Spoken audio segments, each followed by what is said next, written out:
आप सभी को मेरा नमस्कार। आज मैं अपने जीवन का एक अनुभव आप लोगों के साथ शेयर करना चाहता हूँ। बचपन में जब मैं छोटा था तो मेरे पिताजी अक्सर मुझे एक कहानी सुनाया करते थे। तो वो कहानी मैं आपके सामने रख रहा हूँ। उस कहानी में एक राजा होता है, एक उसका मंत्री होता है जिसे वजीर कहते हैं, और कुछ सैनिक। वो निर्णय लेते हैं कि वो जंगल में जाएंगे और शिकार करेंगे। तो जंगल में तो राजा, उसका मंत्री और सैनिक एक साथ ही घुसते हैं, शिकार करते हैं।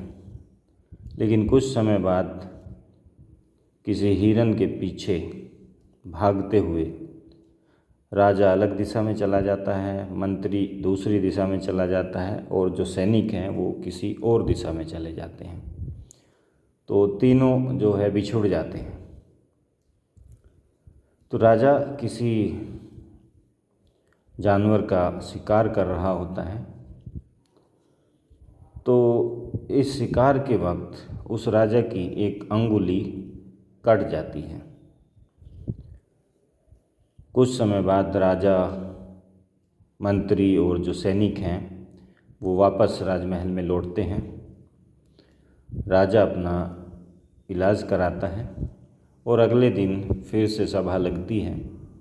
सभा में राजा अपने मंत्री से कहते हैं कि मंत्री जी, कल तो हमारे साथ बहुत ही गलत हुआ। मंत्री जी पूछते हैं कि महाराज, मुझे ज्ञात है कि कल शिकार के वक्त आपकी उंगली कट गई, लेकिन इसमें चिंता करने की कोई बात नहीं है। जो भी होता है वो सही के लिए ही होता है। इस बात पर राजा भड़क जाते हैं और अपने सैनिकों को, मंत्री को पकड़कर कारागार में डालने का आदेश जारी कर देते हैं। सैनिक मंत्री जी को पकड़ते हैं और कारागार में डाल देते हैं। इस घटना के कुछ दिन बाद फिर से राजा का मन शिकार करने का होता है और वह अपने सैनिकों के साथ जंगल में शिकार के लिए चला जाता है। इस बार भी ऐसे ही होता है कि राजा अलग हो जाता है और सैनिक अलग हो जाते हैं, और राजा जंगल में अंदर तक चला जाता है। वहाँ कुछ आदिवासी लोग रहते हैं, वो राजा को पकड़ लेते हैं।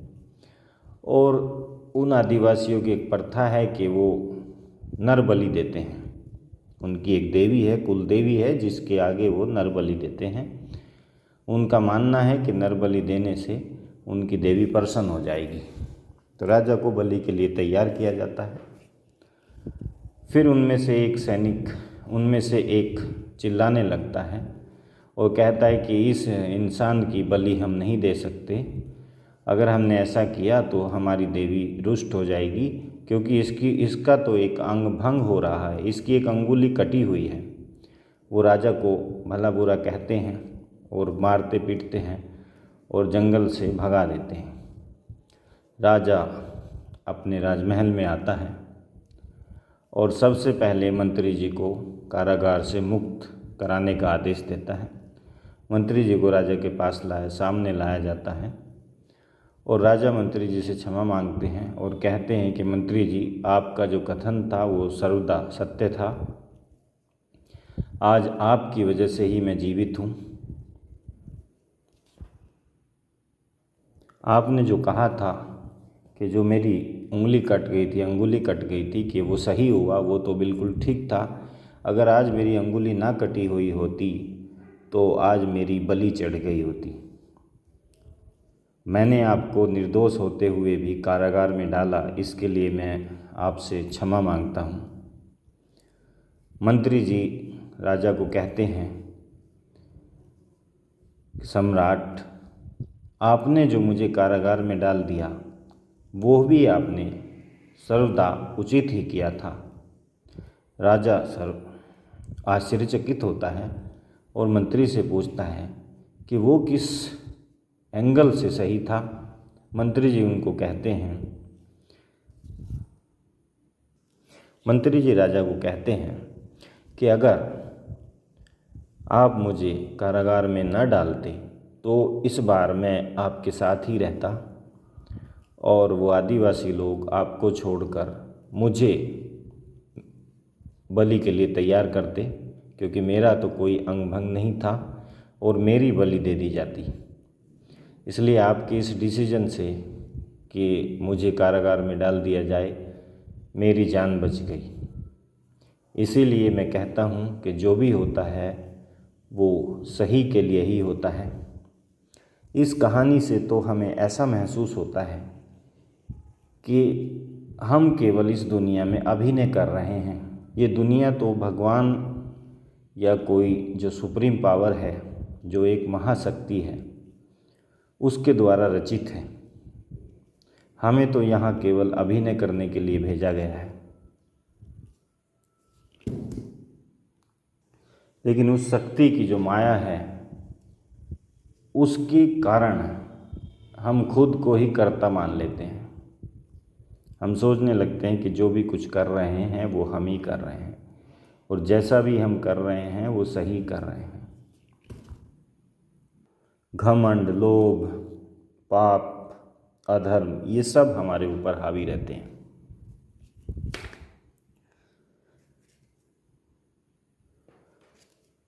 कहानी तो मैंने बहुत समय पहले सुनी थी और मैं बड़ा होता रहा, समय बीतता रहा, कहानी मुझे कभी भी याद आ जाती थी।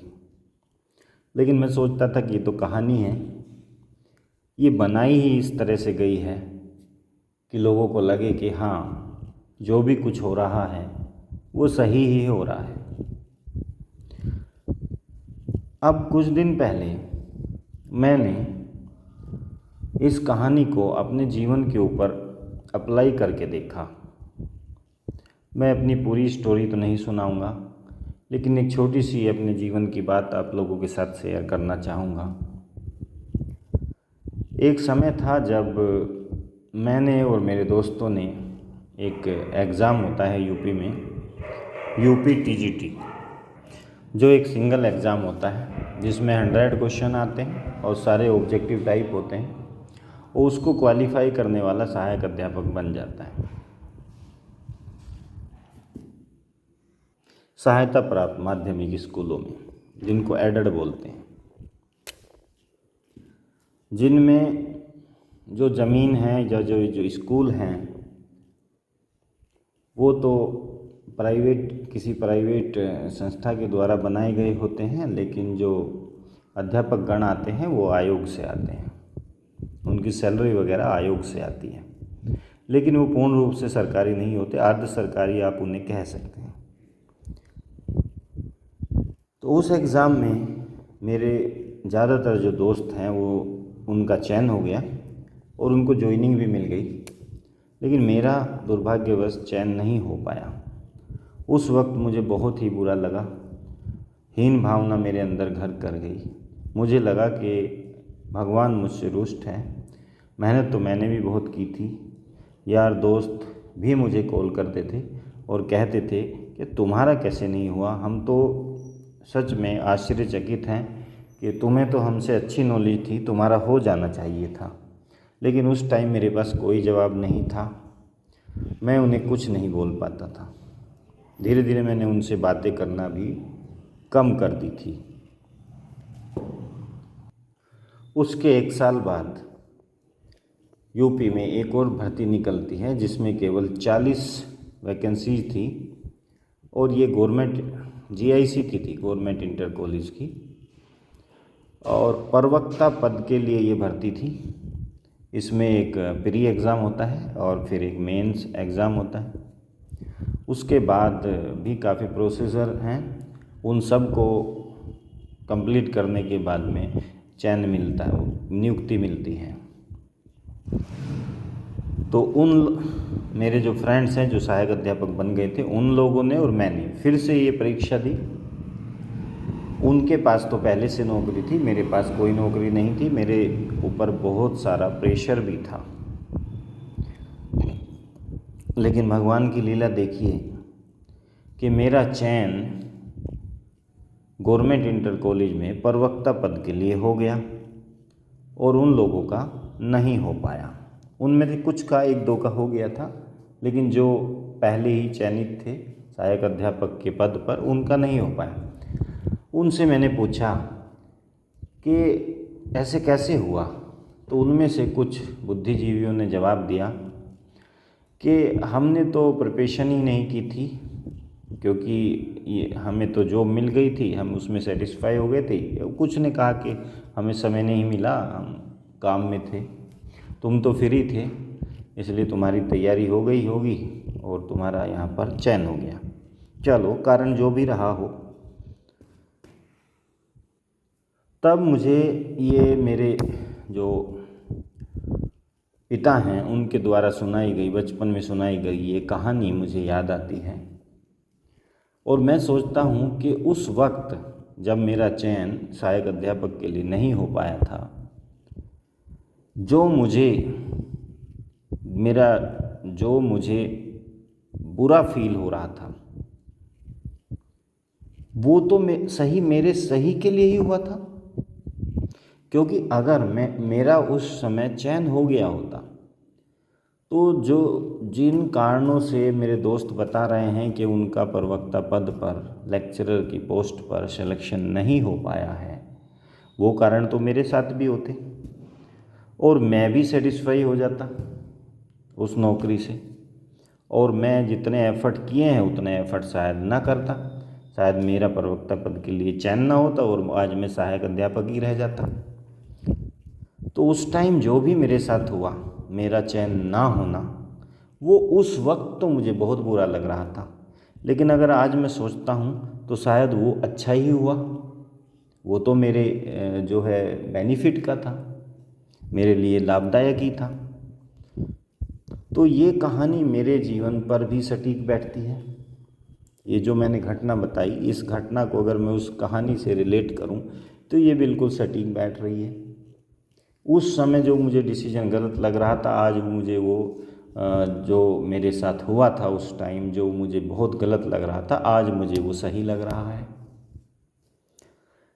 तो मुझे ऐसा फील हुआ कि जो सुप्रीम पावर है, जो इस वर्ल्ड को चला रही है, उसने इस सृष्टि को नियोजित कर रखा है। वो अपने अकॉर्डिंग इसको चला रहे हैं।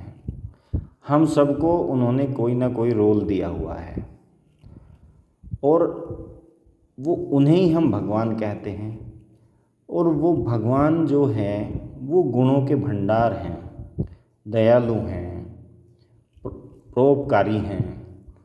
तो उन पे, उनकी रचना पे, उनकी जो योजनाएं हैं उन पे शक करना या जो हमारे साथ हो रहा है उससे नाराज़ होना, भगवान को कोसना, ये सही नहीं है।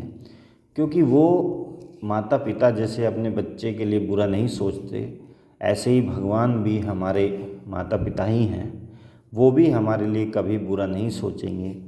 तो हमें हमेशा खुद पे और भगवान पे भरोसा रख के मेहनत करनी चाहिए। जो हमारे जीवन में हमारे साथ घटित हो रहा है उसे खुशी खुशी स्वीकार करना चाहिए और भगवान पे और खुद पे भरोसा रखते हुए आगे बढ़ते रहना चाहिए। जब आप सफल हो जाओगे उस वक्त आप पीछे मुड़कर देखना, आपने अपने जीवन में जो जो डिसीजन लिए हैं और जिनकी वजह से आप इस मुकाम तक पहुँचे हैं, उन डिसीजन में से उस समय कुछ डिसीजन आपको बहुत बुरे लगे होंगे, लेकिन आज के समय में जहाँ पर आप हो वहाँ खड़े होकर अगर आप उन सब डिसीजनों के बारे में दोबारा सोचते हो तो आप ज़रूर फील करोगे कि वो जो भी हमने डिसीजन लिए थे या जो भी हमारे साथ होता रहा था वो सब हमारे फ़ायदे के लिए ही हुआ था। अगर ये ना होता तो आज जिस पोस्ट पे, जिस मुकाम पे हम खड़े हैं, शायद उस मुकाम पे ना खड़े होते। तो एक छोटा सा मेरा अनुभव था जो मैंने आप लोगों के साथ शेयर किया। मैं खुद के अनुभव जब वीडियो के थ्रू आप लोगों से शेयर करता हूँ तो मुझे बहुत अच्छा लगता है। तो इसी के साथ थैंक यू वेरी मच।